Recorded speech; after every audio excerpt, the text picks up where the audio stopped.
Hello there, listeners. It's Susie New from the Australian Society of Anaesthetists, and welcome to the 90th episode of the Australian Anaesthesia podcast.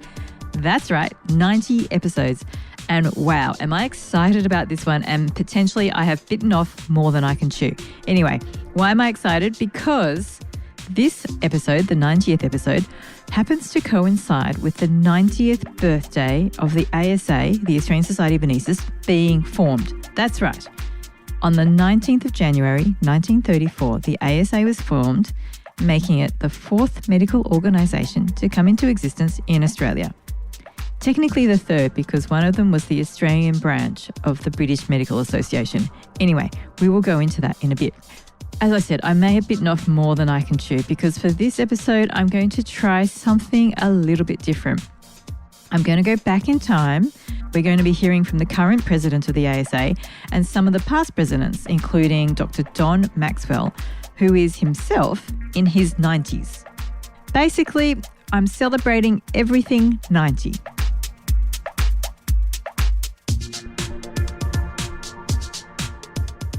I mentioned that we're going to be going back in time. Well, I could go back to 1934, which is when the ASA was first formed, but I actually want to go back even further.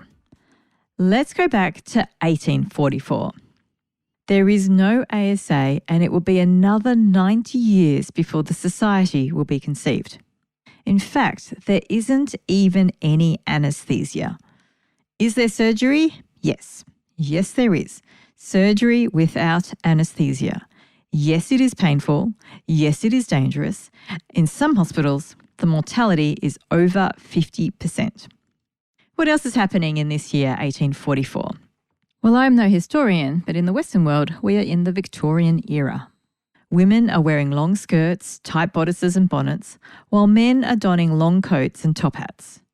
Charles Dickens sets his great expectations in this era, and he also introduces the world to Ebenezer Scrooge in A Christmas Carol. Charlotte Bronte's Jane Eyre falls in love with Mr. Rochester.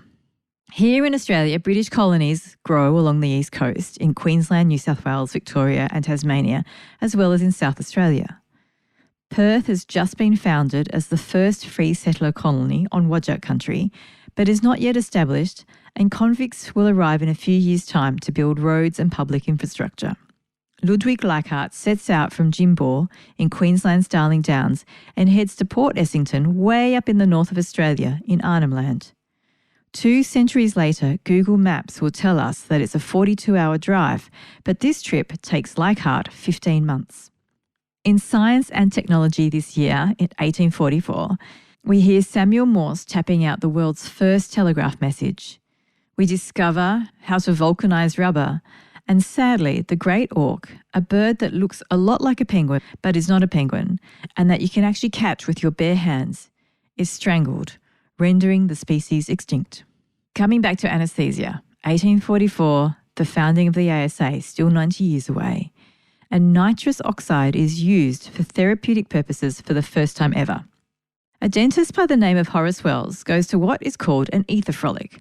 I'm a little bit confused about what this term actually means. One version is that it's a public gathering where a visiting lecturer gives members of the audience or the public ether or nitrous oxide to breathe. And whilst they're under the influence of ether or nitrous oxide, they do silly things and entertain the rest of the crowd. The other version is that an ether frolic is basically a party where people get together and get high on ether and nitrous oxide. Now, I wouldn't recommend you try this at home. So Horace Wells, the dentist, notices that people are also bumping into things and not registering any pain. There's no regulation of drugs and poisons at this time, and scientific methods are somewhat less robust. So he does what most medical scientists of the day do. He goes home and experiments on himself. Horace Wells sees the therapeutic potential of nitrous oxide and begins to use it on his own patients. And he does so very effectively. He's so convinced about this groundbreaking discovery that he is keen to demonstrate the technique to his peers. However, he's based in Hartford, Connecticut, where at the time there is no hospital. So he ends up contacting a former student of his by the name of William Morton. Morton works at the Massachusetts General Hospital in Boston and is able to facilitate a demonstration. During the demonstration, the patient cries out in pain and the technique is deemed a failure. Despite this experience, William Morton is not deterred. And he will successfully demonstrate the use of ether a couple of years later, in 1846, in that very same room. That room still exists today and it is called the Ether Dome, and it looks very much like a theatre, as in somewhere you'd go to see a play, not an operating theatre. Greg Deacon, who is president of the Society from 2004 to 2006, has visited the Ether Dome, and this is what he has to say about it. Well, it is like a theatre. There is seating where people can all sit and watch. And then there's this place where the surgery took place in the middle of the room. It's not all that big, but for an anaesthetist, it's very moving. Like many things historical, there is some controversy as to who was the first to discover nitrous, as well as who was the first to discover ether. And we'll come back to this controversy later. However, William Morton is widely credited as being the first dentist and physician to publicly demonstrate the effective use of ether as an anaesthetic in 1846. Can you imagine what this means for the world of surgery in this time, the 1840s? Finally, a reliable means for surgery to be undertaken painlessly. What a breakthrough. But was anaesthesia safe? Well, in 1848, less than 18 months after Morton's public demonstration of ether, the first death under anaesthesia is recorded. The patient's name is Hannah Greener.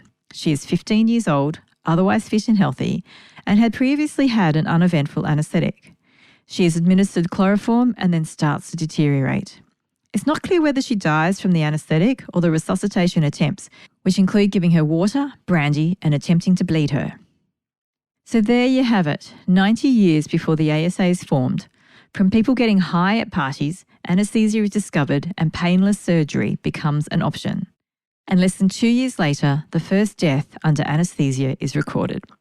This leads to the recognition that anaesthesia could be dangerous, and to improve its safety, it needs to be recognised as a science as well as an art, and that for its practice there must be training and teaching. I'm quoting there from a historical book by Dr Gwen Wilson about the first 50 years of the Australian Society of Anaesthetists. So essentially, over the subsequent years, doctors with an interest in anaesthesia start to get organised and form anaesthesia societies, with the first being formed in the US and in the UK.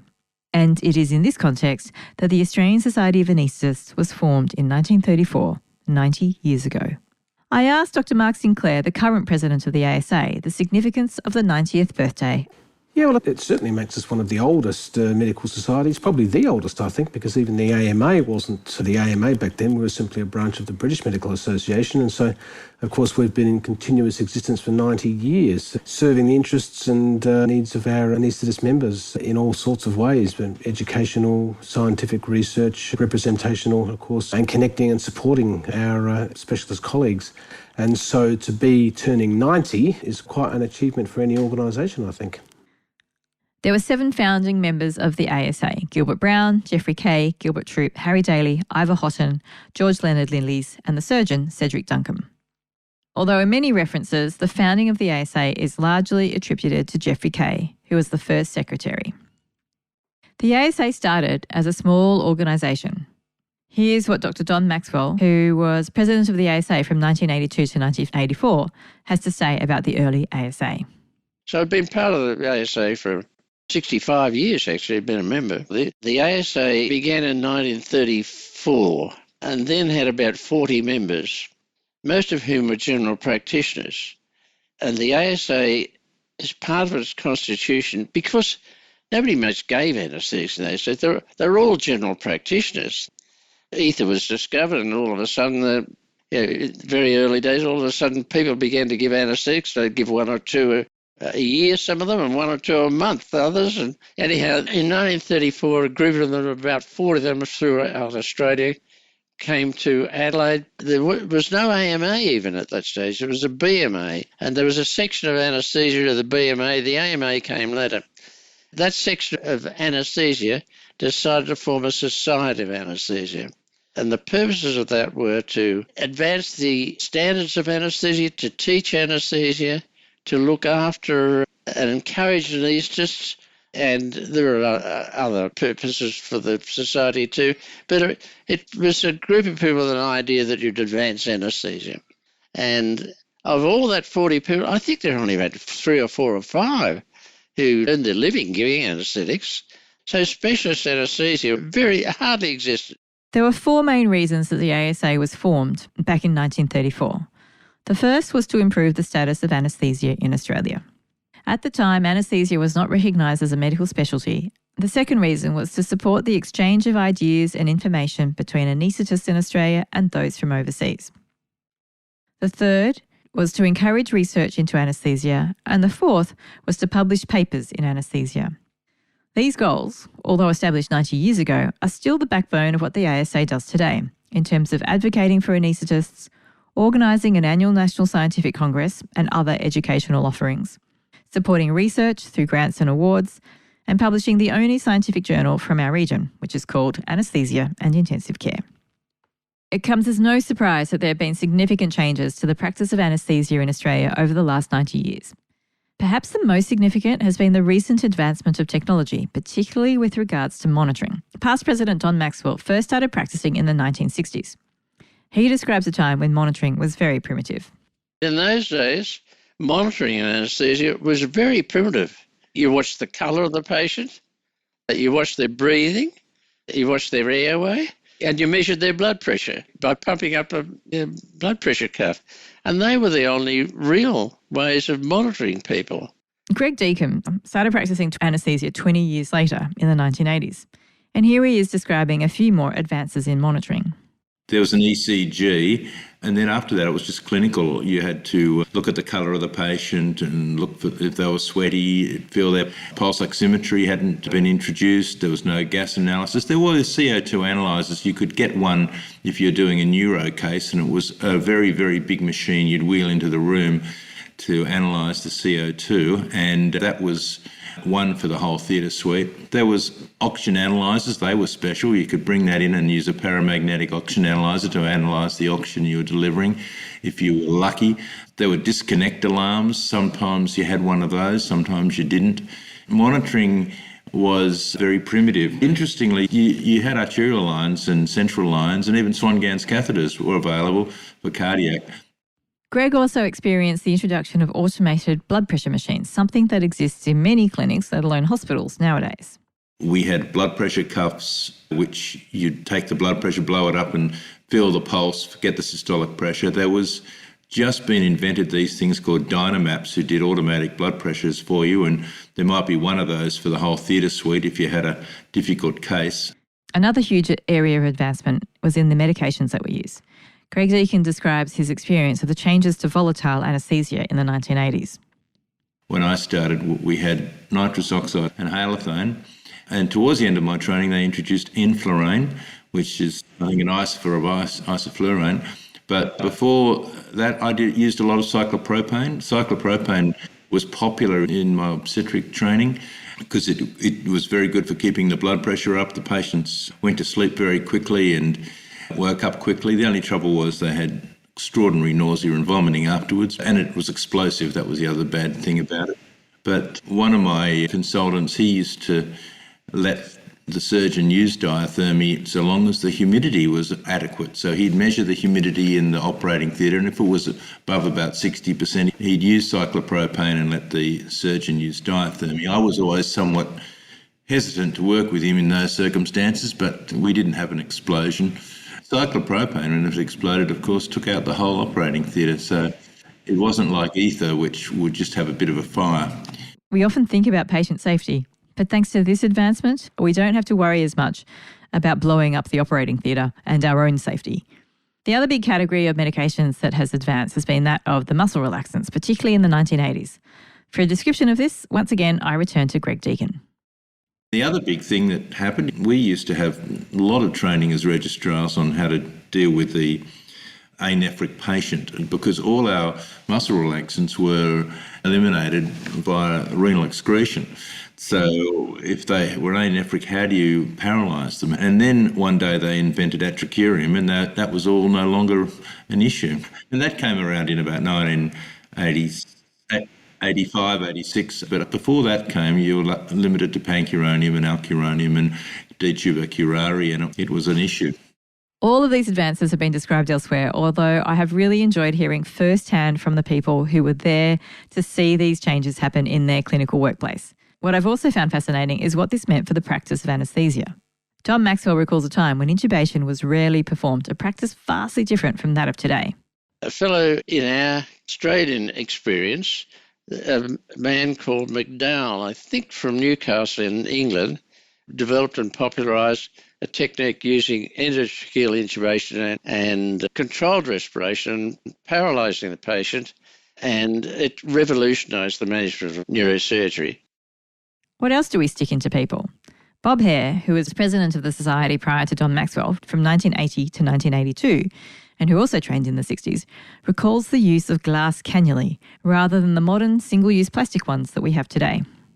He would do a cut down very, very expertly and sew the glass cannula in. As far as Dr. Dreverman was concerned, they were going to last.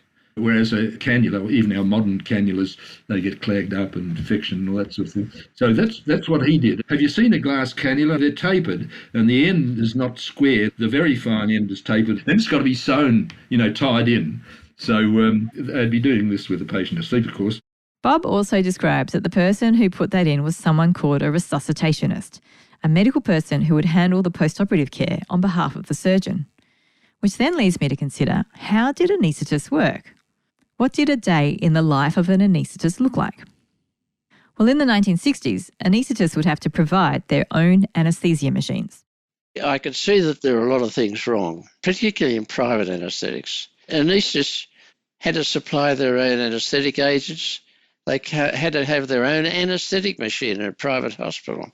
They would have them in the back of the car, carting this machine around that you'd have to lift out of the car, and another bag with all your drugs in it, and you'd go and you'd give your anaesthetic. I, after 3 or 4 years as secretary, drew up a document on minimal standards in anaesthetic to try to persuade private hospitals that they should provide these things.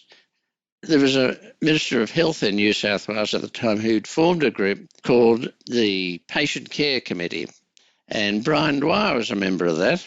And he saw this document that I produced and he put it forward to the Patient Care Committee, which was developed by the Minister, and they adopted it as policy.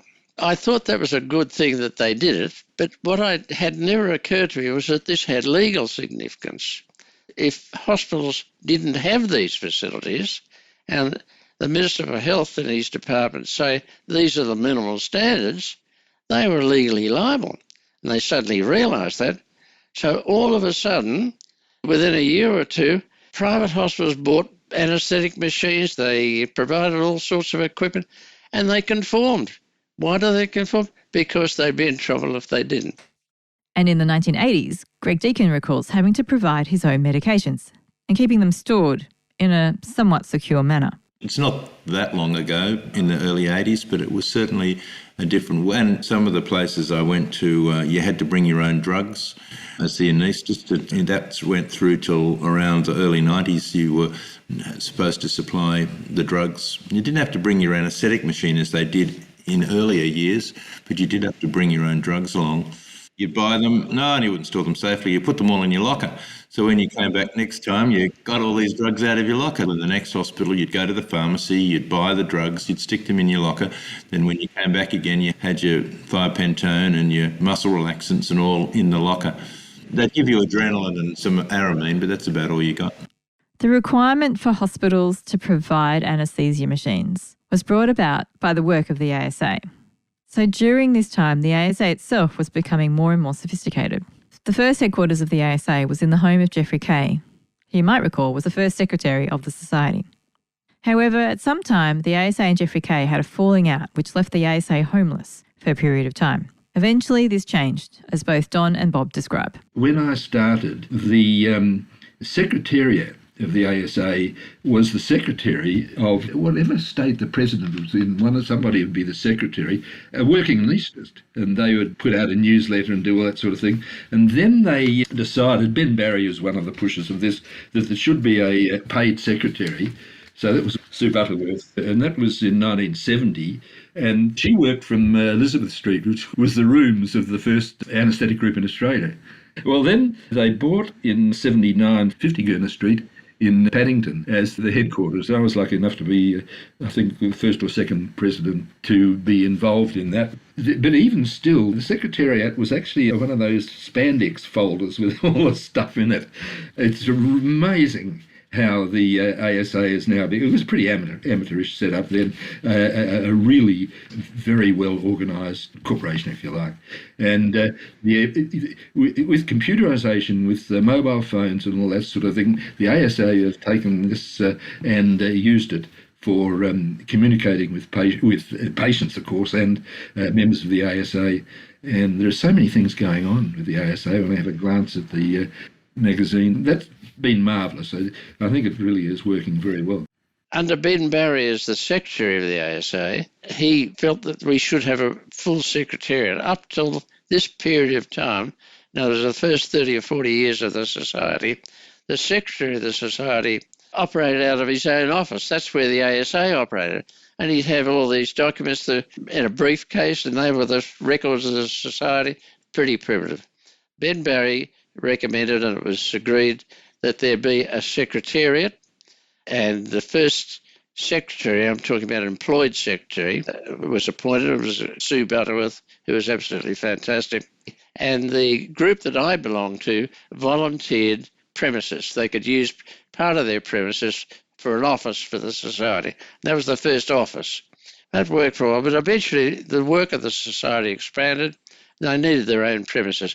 So we got those, bought a building in Paddington in Sydney, and that became the Secretariat. And although the ASA found a new home, could the relationship with Geoffrey Kaye ever be repaired? One of the biggest contributions of the ASA has been in developing a robust guide for anaesthetists as to how to bill for our services. In the early days, anaesthetists were paid by the surgeons, which doesn't go too far in terms of being that extra safeguard for the patient and an independent advocate for them.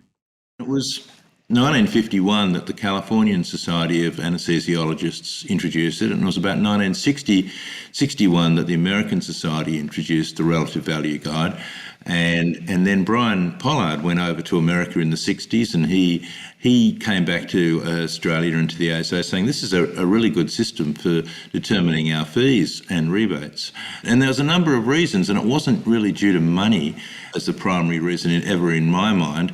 You've got to understand what was before then. Before that, the fees and the rebates were based on what the surgeon had done or said they'd done. And the surgeon, if they've done an appendicectomy, then your anaesthetic would be anaesthesia for appendicectomy.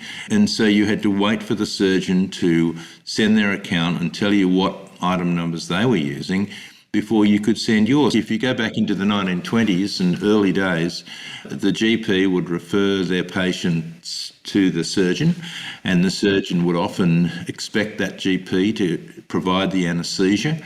And they might charge 20 guineas or 25 guineas, and they would give the GP 1 guinea for giving the anaesthetic and for the referral. And you were very much an employee of the surgeon. Eventually, anaesthetists were seen as specialists in our own right and were able to make up their own fees. But there wasn't a system to make it fair and equitable across all the different types of anaesthetics that could be provided. I'm not quite sure how they judged it. I remember when I started in practice, I'd say, what should I charge for this appendix that I'm looking after? And I'd be told that was the rate. How they determined it, I don't know. It really made no sense in most cases. For those who aren't familiar with the Relative Value Guide, it's a very simple system. It assigns complexity and it also assigns time in terms of units. There's intrinsically no dollar value to the unit. That can be assigned later by various health funders. It's just a way of describing relatively what we do in anaesthesia. Greg Deacon, who spent many, many years introducing the RVG into Australia, is probably best at describing the advantages of it. And the Relative Value Guide was one of those things which made us independent of surgeons. We could determine our accounts immediately the anaesthetic finished based on what we'd done, not what they'd done, and our fees were based on that. And that's the great beauty of the Relative Value Guide. It's all based on units, and whether a unit's worth $1 or $100, it's the same system. It determines rebates, and you can have whatever rebate that the insurers want to provide is fine. But that's the system. Similarly, whatever fee you want to is up to you to determine. But the system of the Relative Value Guide meant it was based on the anaesthesia done, not on what a surgeon said. Plus it's easily computerised and very easy to understand, and also doesn't have to be changed all the time. The surgeons can keep coming up with new operations, but it's just anaesthesia for heart surgery, and that's it. It doesn't have to change with every new procedure or item number. The relative value guide just adapts automatically. So it has many great features. Don Maxwell and Greg Deacon were particularly involved in introducing the relative value guide into Australia. That was a 13-year job. It was November 2001. It was a long, hard road, but I was young and I had great passion. I believed in what I was doing and I had a wonderful team about me.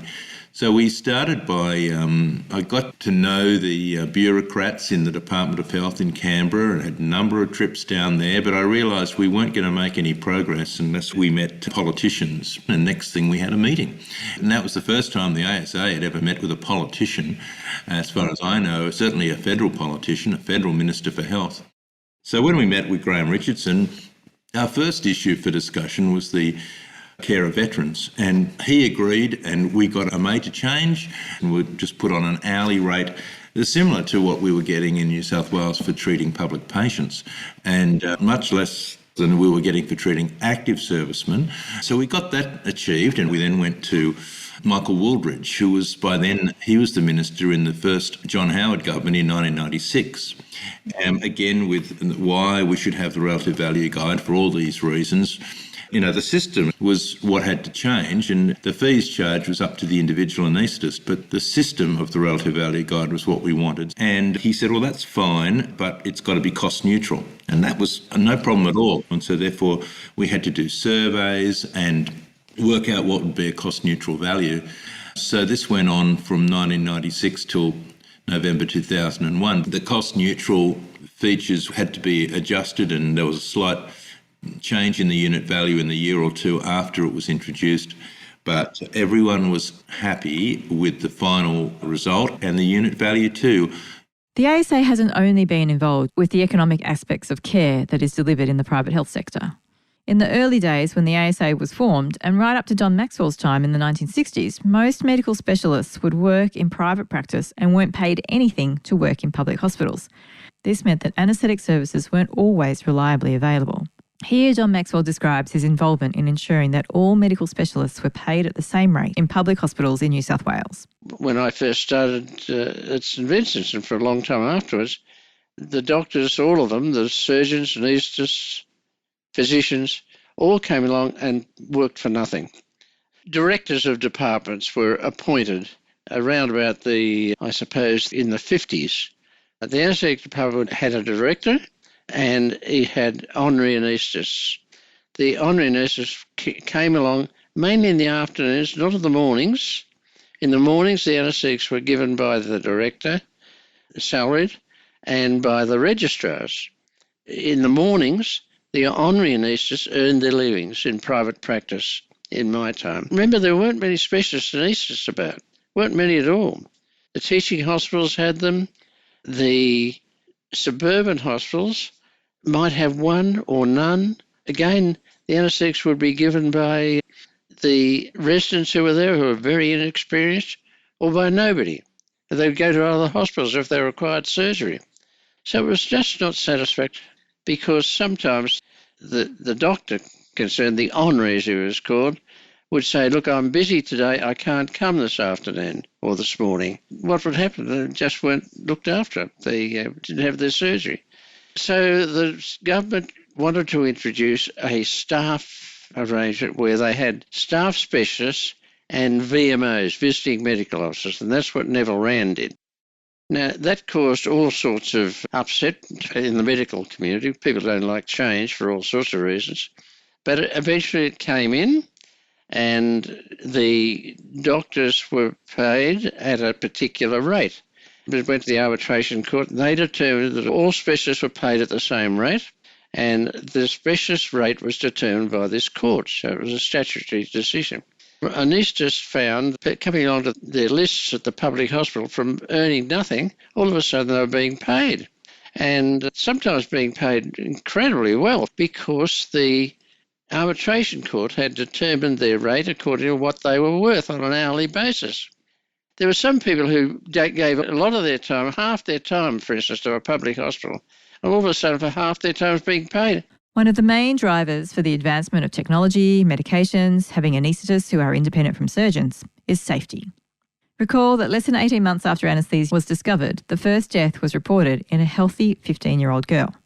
Surgery in the Victorian era and even in the 1960s was only undertaken when it was absolutely required due to the risks of anaesthesia. Absolutely, no question about that. Particularly, we didn't do cosmetic surgery when I was young, when I started, I was also young. Why? Because there were huge risks then of anaesthesia. We didn't give someone an anaesthetic unless it was absolutely necessary. And then as anaesthesia improved, and the other thing, given by specialists, in inverted commas, then a lot of other procedures ensured. As you heard from Bob there, one of the biggest contributors to safety in anaesthesia was ensuring that there were specialist anaesthetists.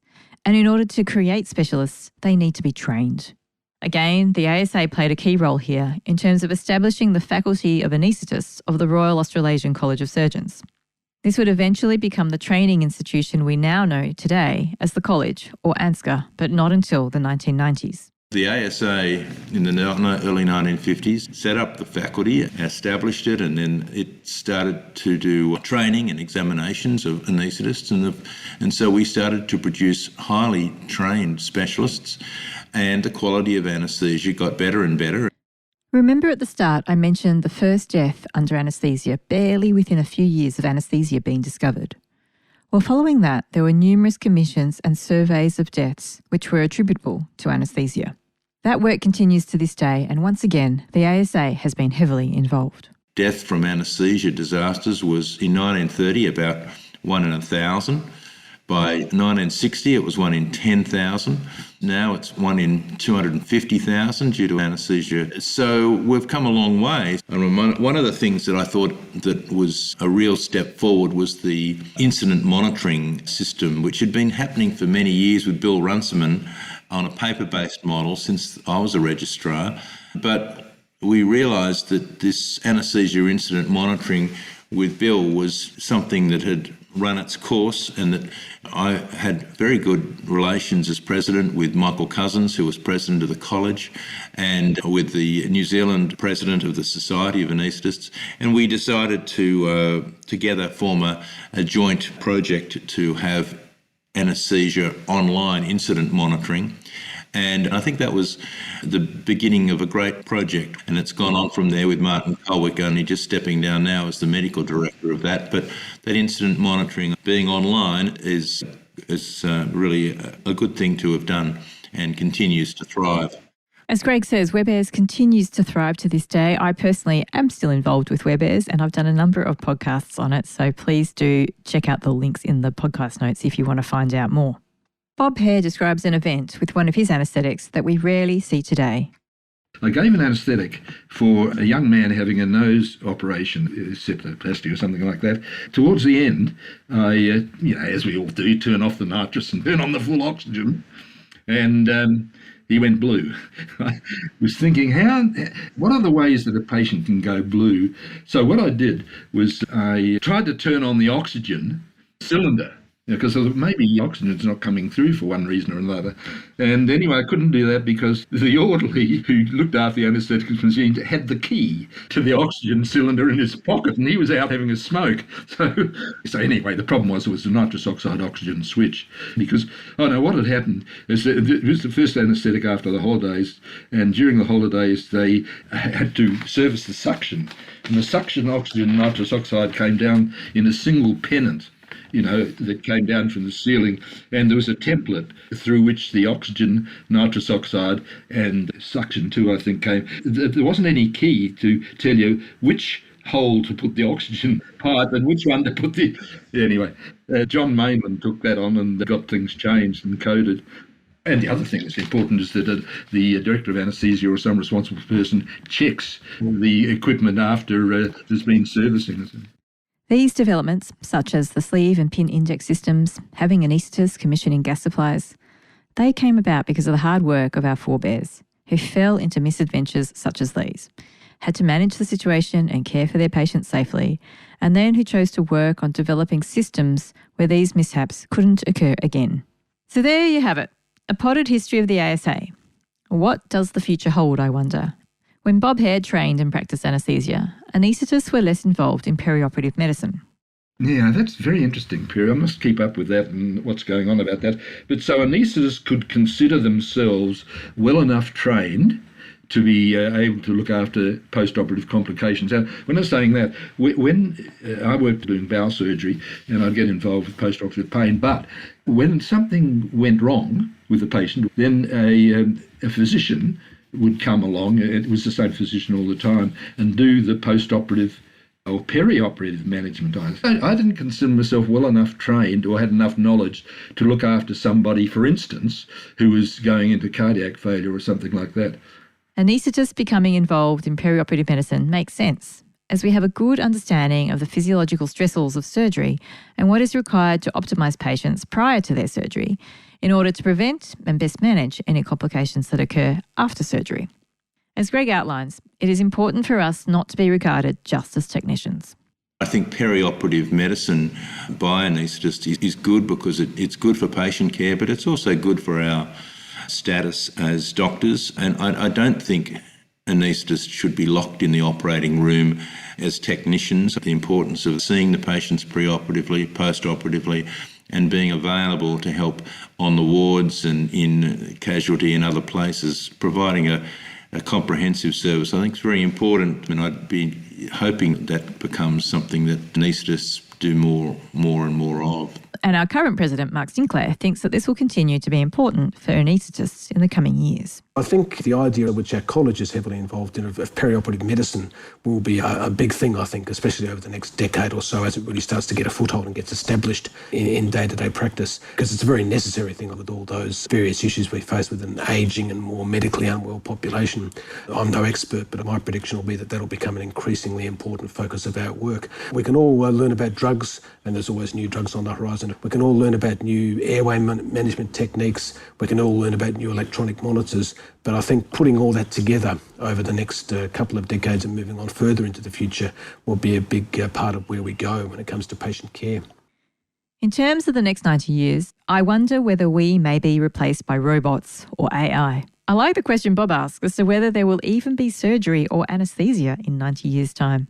Well, hopefully we won't need anaesthesia in 90 years. And, well, yeah, that's what I'm thinking. I think anaesthesia, eventually, you probably won't need it. I mean, so many things are now not requiring surgery. They're being treated in one way or another that's different. I would think they might be able to perfect electronic ways of keeping the brain anaesthetised and that sort of thing. And anaesthetists may not be around. Will we be around in 90 years? Oh, I mean, humankind. Before I leave you to contemplate that, I want to come back to two things. One is Geoffrey Kaye. As I mentioned, Geoffrey Kaye was one of the founders of the ASA and also housed the ASA in his home in Melbourne in the early years.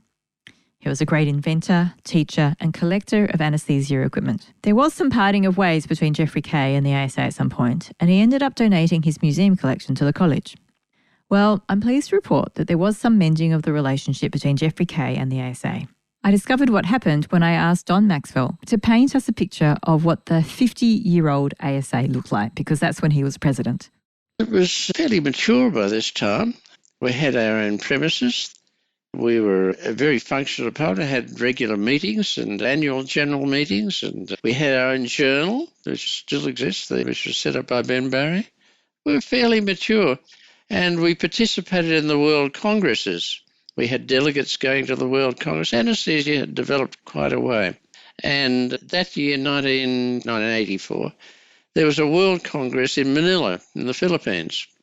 And we decided that we would celebrate our 50th anniversary by having a post-Congress meeting in Australia. We had it in Sydney, and we held it at the fairly new Sydney Opera House. We had an opening ceremony, and visitors came on from the World Congress. The World President of Federation of Societies, John Bonica, came, and people came from Japan and from all over. And it was a very big meeting. We had an opening ceremony with the Royal Australian Naval Band performing, and we invited, I was the convener of the meeting, and I invited the two living the only two living original founders of the society. Geoffrey Kaye was one, and the other was Ivor Houghton, who had been head of the department at Prince Alfred Hospital. Ivor Houghton was unwell and in a convalescent home in southern New South Wales and couldn't attend, but Geoffrey Kaye came along, and that was a wonderful experience. I'd never met Geoffrey Kaye till then. Oh, he's an extraordinary man, very different man, very erudite, but different. Geoffrey Kaye was full of history, full of knowledge, and a great presence. He spoke and introduced the Jubilee meeting. He spoke to the assembly there in the Opera House. Geoffrey Kaye was a Melbourne anaesthetist who was a very dedicated man. He really was the brains behind the establishment of the society. There's a lot you could say about Geoffrey Kaye. He founded the museum down there. Look, he was the organiser, put it together. But towards the end of his anaesthetic career, he became difficult. The society used to meet in his home, and he had quite a nice home. And part of the home he gave to the society for its use as the premises, the original premises of the society. But there were all sorts of conditions and it didn't work out anyhow, so they decided to move. And Geoffrey got very upset about that, and there were all sorts of difficulties. So to cut a long story short, he and the society became alienated, and that had gone on for a long while, and he didn't want to have anything to do with the society. When I invited him to open the 50th anniversary meeting, he was absolutely thrilled to bits. He obviously wanted to come back to the society, wanted to belong. It was his baby. Well, I think it was one of the greatest moments of his life. And it was a great moment of my life too. And I could see the pleasure in the man. So he came back and he gave the opening speech, and he was quite a good guy. In recognition of Geoffrey Kaye's contribution to the Australian Society of Anaesthetists and to anaesthesia in Australia in general, at the end of their term, each president of the ASA is invited to deliver an oration in his honour. And finally, I want to come back to where I started this story, with the discoverers of anaesthesia. You will recall that Horace Wells discovered nitrous oxide. There was also some controversy, and it was actually Crawford Long who discovered ether.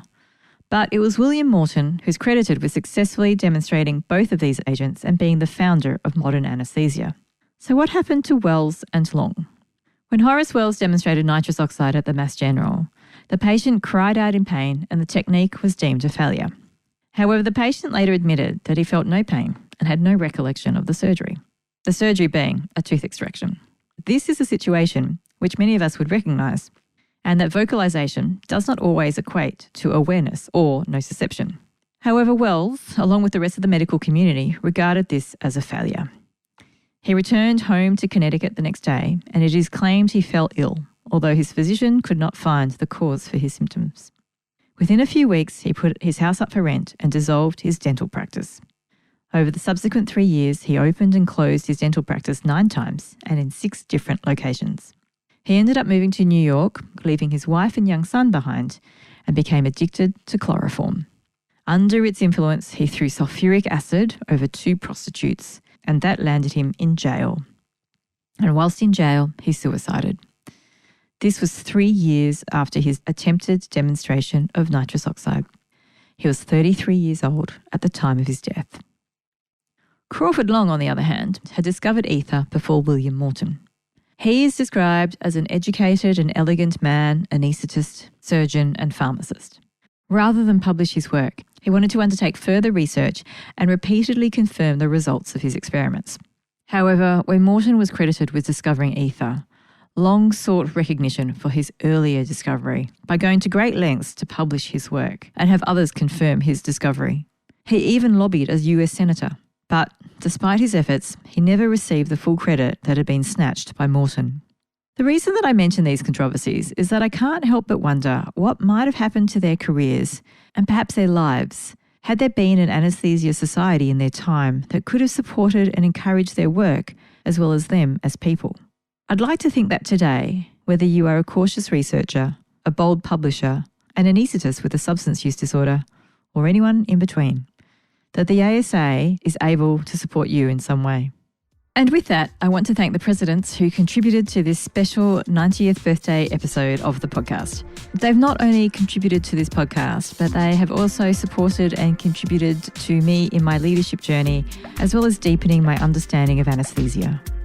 Dr. Mark Sinclair, current ASA president, Dr. Don Maxwell, who in his 90s is the oldest past president, Dr. Bob Hare, who is the earliest ASA president still with us today, and Dr. Greg Deacon, who was president 20 years ago in 2004. I hope that you have enjoyed getting to know them and hearing about their experiences. Did they differ much from your own? How did I go with my attempt at being a historian? Feel free to let me know by sending me an email on podcast@asa.org.au. I hope to be bringing more episodes from these and other past presidents during the year, as well as the usual episodes on WebAirs, Talking Money, and the other goings-on of anaesthetists in Australia and beyond. And with that, I'm going to announce that I'm going to take a small break from the podcast. This was a mammoth episode to produce. Regular listeners, thank you for your support, by the way, will know that the podcast comes out every fortnight. I'm suggesting that I'm going to take a brief break and perhaps enjoy some 90th birthday celebrations. So until then, to all the ASA members who support and contribute to the ASA, and to those of you who support and listen to this podcast, I hope you too are enjoying the ASA festivities and are staying safe and well out there. Thank you for listening to the Australian Anaesthesia podcast, which can be found on all the major podcast hosting platforms, as well as YouTube. This podcast is produced by the Australian Society of Anaesthetists and hosted by Dr. Susie New with music created by Dr. Mark Seuss. The ASA was formed in 1934, and our vision is for every anaesthetist in Australia to be at their best, providing the highest quality anaesthesia and perioperative care through excellent technical and non-technical skills. We also hope that this means that you are functioning at your best when you're away from work. In this podcast, we have conversations that seek to inform, challenge, and inspire you to keep you performing at your best. Members of the ASA can access full versions of all episodes by logging into the ASA website at asa.org.au. If you are listening on your favourite podcast app, then make sure you look at the episode notes for the direct link to the podcast on the ASA website. Also, feel free to follow or subscribe so that you can receive the latest episodes as we do publish regularly. If you have any questions or feedback, please feel free to email us on podcast@asa.org.au. Thank you for your time, and we hope you enjoyed listening.